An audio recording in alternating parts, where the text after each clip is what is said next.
So if you're writing a literature review or a research paper, you already know the slow part is not the first draft. The slow part is revising, tightening sections, and keeping your citations clean. So if you could create a well-structured academic draft in minutes and then use an AI agent to edit it on demand, would that change your current workflow?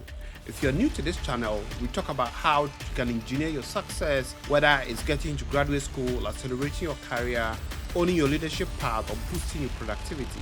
Today, I'm showing you an AI agent called ThesisAI. I made an initial demo on this a couple of months ago. At that time, it could generate the draft, but it did not include a feature that edits the document after the draft was created. Well, today I'm highlighting a new feature that many of you will actually use, an AI agent that edits your document after you generate the initial draft. So what is ThesisAI? ThesisAI is an AI tool built for academic writing. With one prompt, you can generate long-form academic writing with citation, and you can choose an output length between 8 to up to 80 pages. Now, I'm going to show you how the platform works. So once you log in, you see a very clean interface that shows you all the capabilities of ThesisAI. You can generate up to 80 pages of work with inline citations. You have integrations with LaTeX, Overleaf, Zotero, Mendeley, and you can even search via Semantic Scholar in more than 20 languages. You can upload or import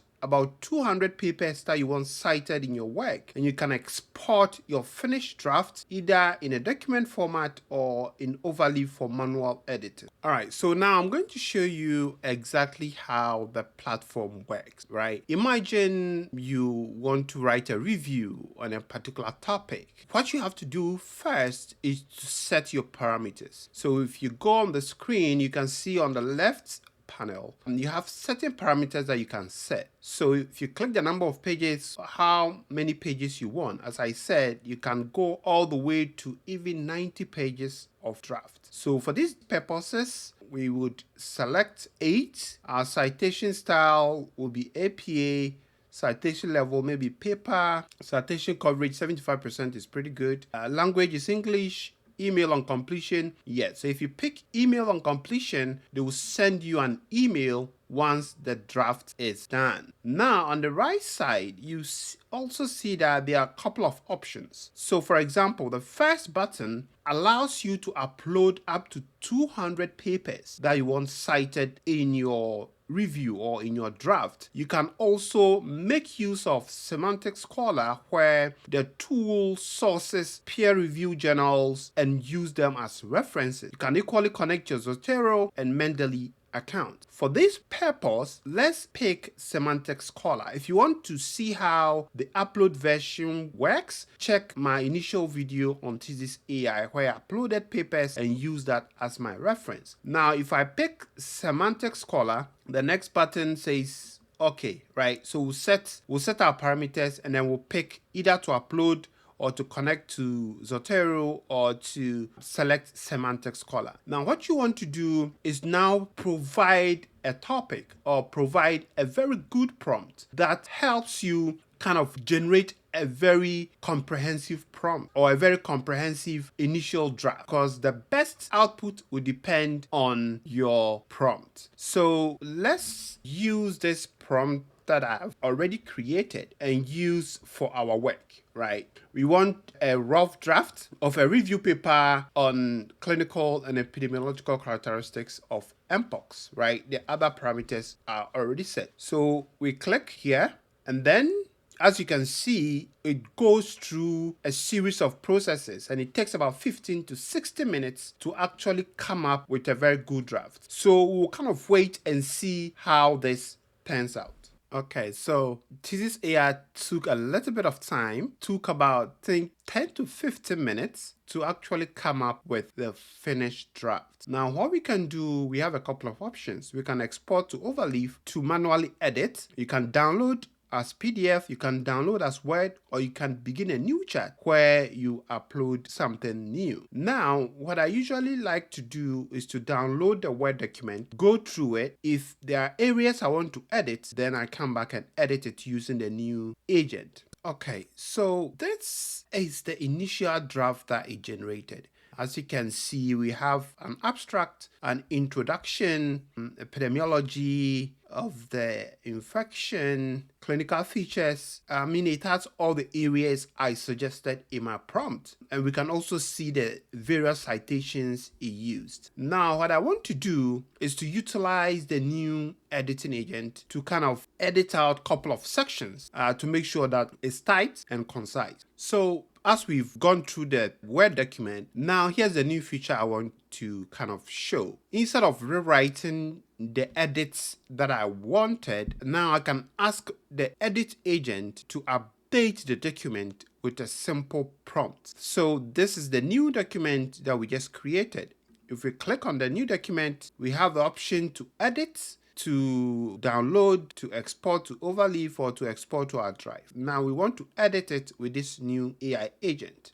The first thing I want to do is to try and add a section, a different section in the document. So my initial editing would create a new section called Control Strategies. So the prompt is to keep it concise and use the same citation style. So let's see what we get. I want to use the new editing style at least twice to see how it looks. Okay, so the first edit is done. You can actually view the editing that it did, the sections, and how it went about the editing process. If you agree, you can accept that edit. Now, what I want to also do is to add a second edit where I shorten the intro section. So I'll say I want to shorten the introduction section. So let's write intro section without losing the key content. So let's try that as well. After this, we'll look at our final product and see how it looks like. All right, so the editing has been done. So as you can see, the intro section has been shortened quite a lot. So what we can do is to download it and then verify whether those edits have been completed. Okay, so as you can see, yeah, it looks like the intro section has been significantly reduced. So this editing has been successful, and the control strategies section that I asked for, it's also been included. And the good thing is that you don't even have to do the editing right after you have your draft. You can come back anytime, go to documents, search the document that you worked on, and then do the editing. All right, so now comes the difficult part. With a tool like ThesisAI, we need to cover ethics in a clear way. Ethics matter in academic work. So here are my boundaries for using a tool like ThesisAI responsibly. You always have to remember that you are responsible for the final work. Treat the output as a draft, not as a finished submission, and verify every claim, every line, and every citation. Do not include a source you cannot check, or a source you have not checked, or a concept you do not understand. You always have to follow your university or the general rules on AI disclosure. Being transparent is the only way to keep the ethical boundaries. If you use it this way, it can save time while still protecting academic integrity. Well, if you want to try ThesisAI, you can use a link in the description below for a 20% off when you sign up. Use it on a topic you're already working on. Generate a first draft, then use the edit agent to add a missing section, shorten what feels too long, or take out an entire section together. Thanks for watching. I'll see you in the next video.